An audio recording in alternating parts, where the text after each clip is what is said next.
एक थी पार्वती, एक औरत की दर्द भरी कहानी। आगे एक सार्वजनिक पेशाब खाना था जहाँ से तेज बदबू आ रही थी। 10 कदम और आगे चलने पर 64 नंबर कोठे के ठीक सामने चाय वाला की चाय की खानदानी दुकान थी। चाय की दुकान से 5 कदम हटकर अधेड़ उम्र की दरमियान कद की पार्वती खड़ी थी। उसकी उम्र 45 साल के करीब लग रही थी। वह सड़क के बगल से होकर गुजरने वाले ऐसे राहगीरों को इशारा करके बुला रही थी जो लार टपकाती निगाहों से कोटे की तरफ देख रहे थे। पार्वती की आंखें और गाल अंदर की तरफ धंसने लगे थे। चेहरे पर सिकुड़न के निशान साफ साफ झलकने लगे थे। अपने हुस्न को बरकरार रखने के लिए उसने अपनी छोटी छोटी काली आँखों में काजल लगाया हुआ था। गर्मी की वजह से पार्वती का शरीर पसीने से तरबतर हो रहा था। हाथों में रंग बिरंगी चूड़ियाँ सजी हुई थी।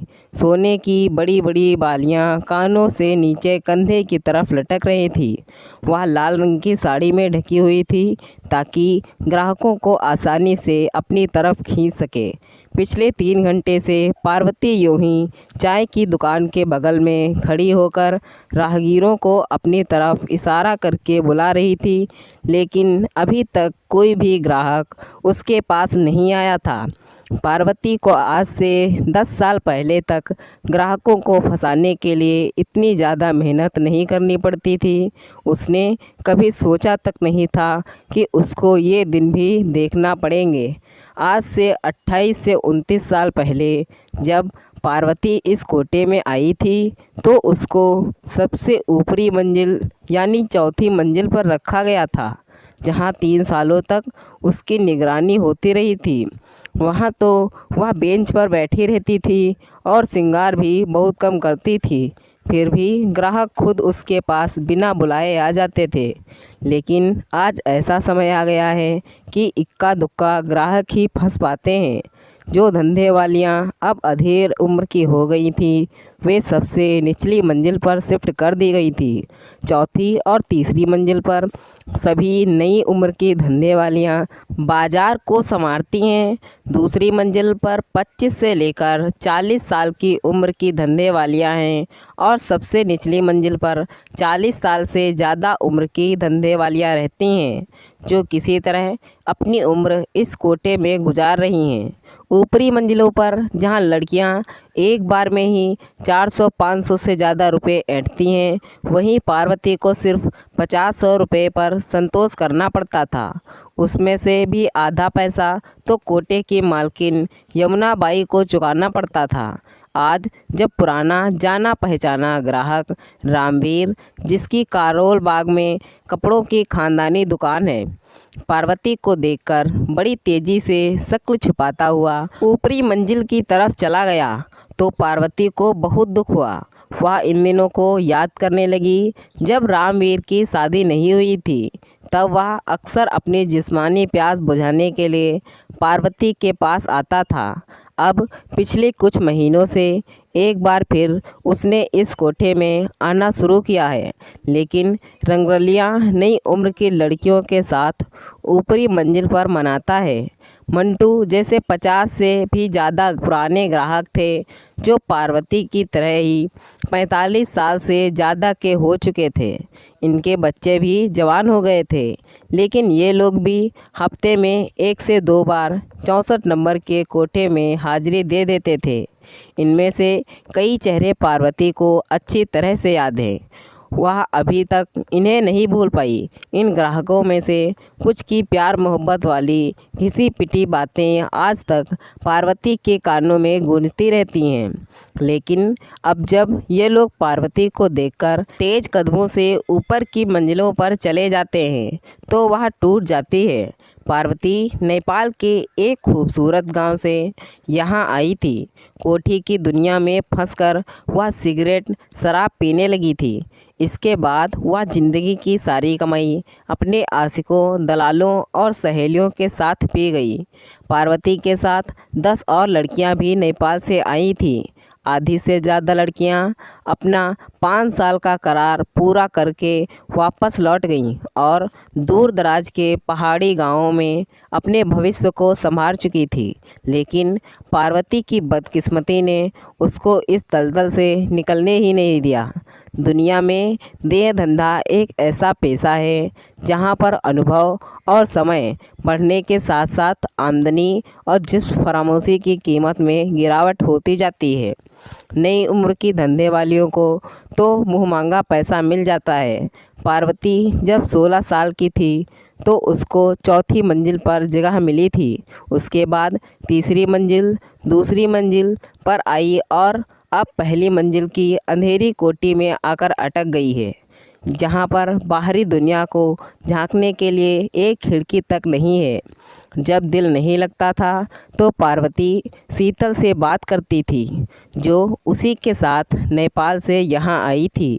शीतल की एक बेटी थी जिसके बाप का कोई अता पता नहीं था। उस लड़की ने 1 साल पहले अपने माँ का कारोबार संभाल लिया था और चौथी मंजिल पर अपना बाजार लगाती थी। उसके पास ही तीसरे बिस्तर पर सलमा रहती थी, जो राजस्थान के सीकर ज़िले से आज से 25 साल पहले यहाँ आई थी। उसको भी किसी अजनबी से एक बेटा पैदा हो गया था। बेटा अब माँ को सहारा देने लगा था। उसको तालीम हासिल करने का मौका कभी नहीं मिल पाया था। अब वह लड़का दलाली का काम करने लगा था। वह अजमेरी गेट, कमला मार्केट, पुरानी दिल्ली रेलवे स्टेशन के इर्द गिर्द ग्राहकों की तलाश में मंडराता रहता था। वह अच्छा खासा पैसा कमा लेता था। कभी कभार तो वह ग्राहक से हज़ारों रुपए ऐंठ लेता।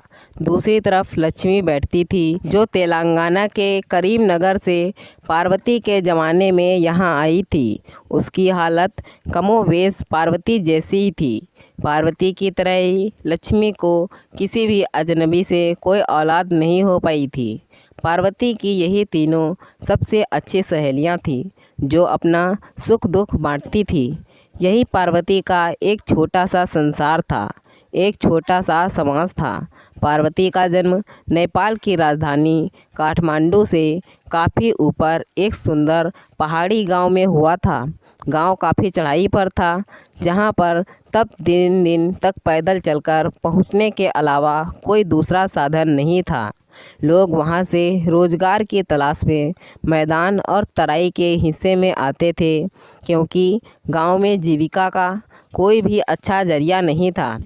पार्वती के माँ बाप भी गांव के ज़्यादातर लोगों की तरह गरीब थे और उन लोगों की ज़िंदगी पूरी तरह खेती पर निर्भर करती थी।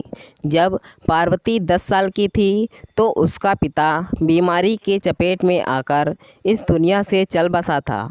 अब घर में काम करने वालों में माँ अकेली बच गई थी। 2 वक्त की रोटी का जुगाड़ करने में माँ को काफ़ी पसीना बहाना पड़ता था। वह पूरा दिन अपने छोटे से खेत में काम करती थी और बकरियाँ और भेड़ें पालती थी।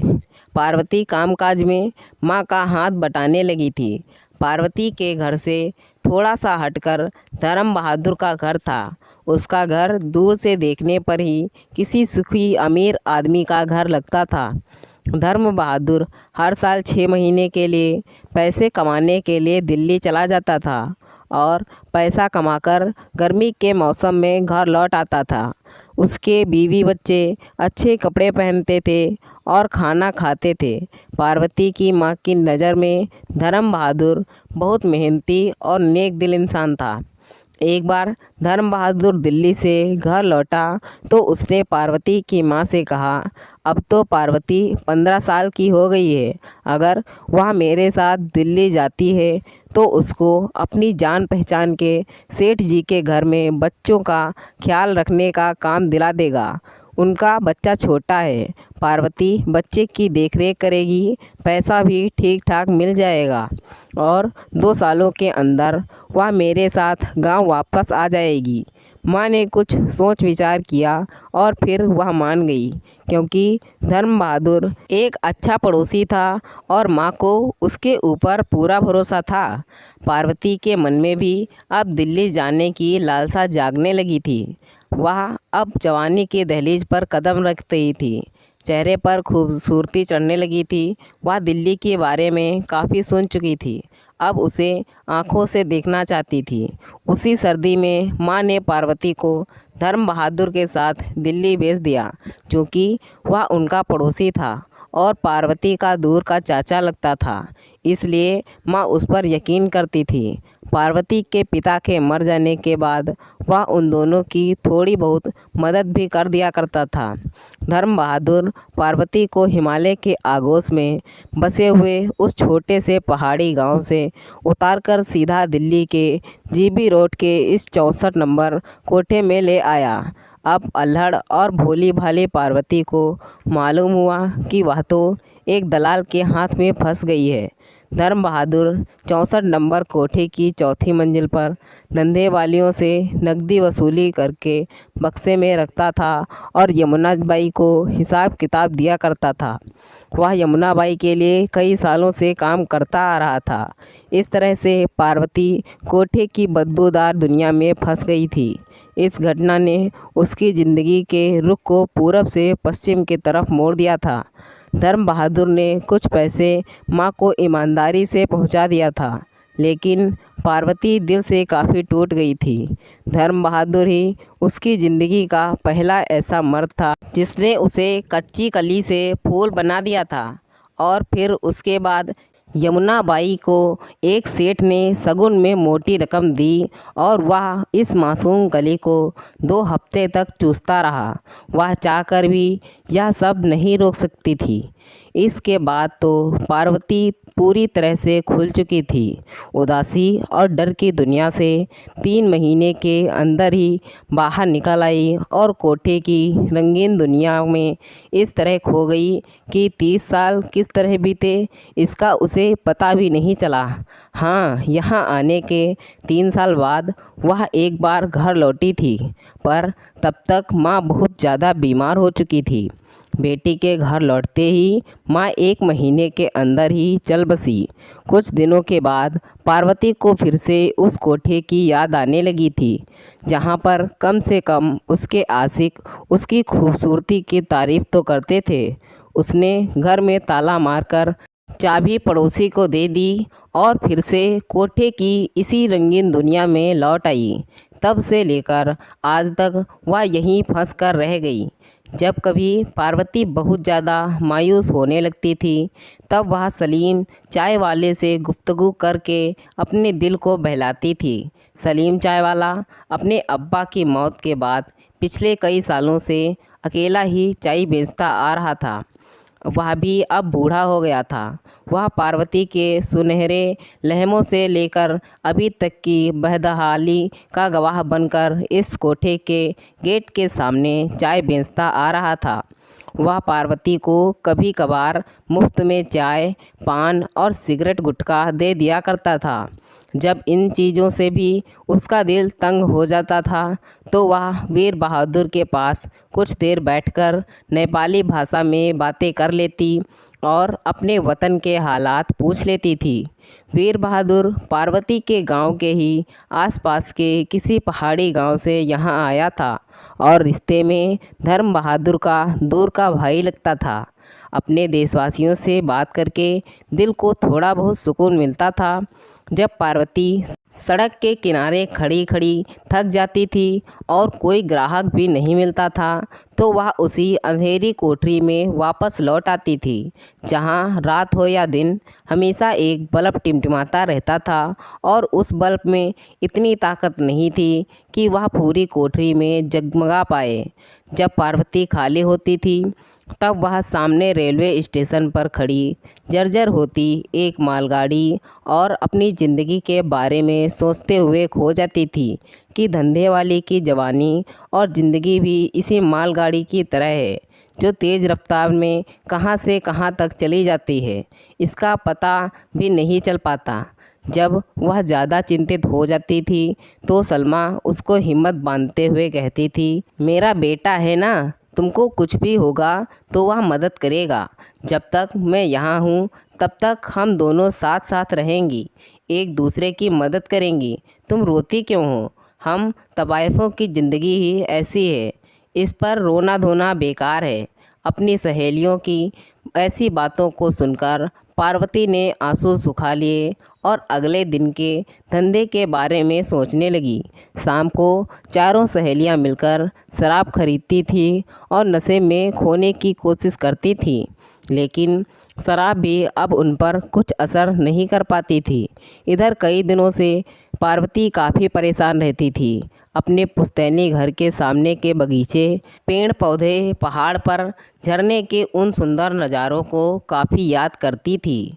उन्हें देखने की काफ़ी चाहत होती थी, लेकिन वह ऐसे कैदखाने में बंद थी जहां शुरुआती दिनों की तरह अब ताला नहीं लगता था। लेकिन इतने सालों बाद इस कैदखाने से आज़ाद होकर भी अपने आप को अंदर से गुलाम महसूस करती थी। अब वह चाहकर भी कहीं जा नहीं पाती थी। सुबह हो गई थी। अचानक पार्वती की नींद टूट गई। ऊपरी मंजिल से नेपाली लड़कियों की रोने की आवाज़ कानों में गूंजने लगी। वह उठकर बैठ गई और आंखों को मलते हुए सोचने लगी, ये लड़कियां मेरी हमवतन क्यों रो रही हैं? कोई लड़की ऊपर मर तो नहीं गई? पार्वती दौड़कर ऊपर मंजिल की तरफ बढ़ी। जैसे ही वह वहां पर पहुंची, वैसे ही पाया कि कई लड़कियां ज़ोर ज़ोर से छाती पीट पीट कर रो रही थीं। पूछने पर पता चला कि आज सुबह काठमांडू के आसपास एक विनाशकारी भूकंप आ गया और सब कुछ तबाह हो चुका है। बहुत सारे घर तहस नहस हो गए हैं और हज़ारों की तादाद में लोग मारे गए हैं। इसमें कई लड़कियों के सगे संबंधी भी मर गए थे। सामने वीर बहादुर चुपचाप बैठा हुआ था। उसकी आंखों से आंसू टपक रहे थे। उसको देखकर पार्वती ने पूछा, तू क्यों आंसू बहा रहा है बे? तेरा भी कोई सगा संबंधी भूकंप की चपेट में आ गया है क्या? इस पर वीर बहादुर के मुंह से कुछ शब्द निकले। मेरा मौसेरा भाई धर्म बहादुर भी अपनी बीवी बच्चों समेत घर में दबकर मर गया है। गांव में काफ़ी लोग भूकंप में अपनी जान गंवा चुके हैं। सब कुछ तबाह हो गया है। इतना कहकर वीर बहादुर रोने लगा, लेकिन पार्वती की आंखों से बिल्कुल आंसू नहीं निकले। उसके गुलाबी चेहरे पर मुस्कुराहट और खुशी की लहर बिखरने लगी। इसे देखकर वीर बहादुर काफ़ी अचरज में पड़ गया, किंतु पार्वती पर इन लोगों के रोने धोने का कोई असर नहीं हुआ। अगले दिन पार्वती ने सुबह के 10 बजे बैग में अपना सारा सामान पैक किया और रेलवे स्टेशन की तरफ चलने लगी। उसकी सहेलियां शीतल, लक्ष्मी और सलमा की आंखों से आंसू टपक रहे थे। इतने सालों बाद वह अपनी सहेलियों को नम आंखों से विदाई दे रही थी। वीर बहादुर तीसरी मंजिल से पार्वती की तरफ टकटकी निगाहें से देख रहा था। सामने सलीम चाय वाले ने एक पान लगाकर पार्वती को दे दिया। पार्वती पान को शान से चबाते हुए रेलवे स्टेशन की तरफ आहिस्ता आहिस्ता बढ़ती जा रही थी। कुछ पलों के अंदर ही वह हमेशा के लिए इन लोगों की नज़रों से ओझल हो गई। तो दोस्तों, यह थी हमारी आज की कहानी। अगर यह कहानी आपको पसंद आई है तो कृपया इसे लाइक करें और कहानी पर अपनी राय देने के लिए इसमें कमेंट करें। दोस्तों, ऐसी ही और कहानियाँ सुनने के लिए हमारे चैनल को सब्सक्राइब करें। धन्यवाद दोस्तों। Thanks for watching this video.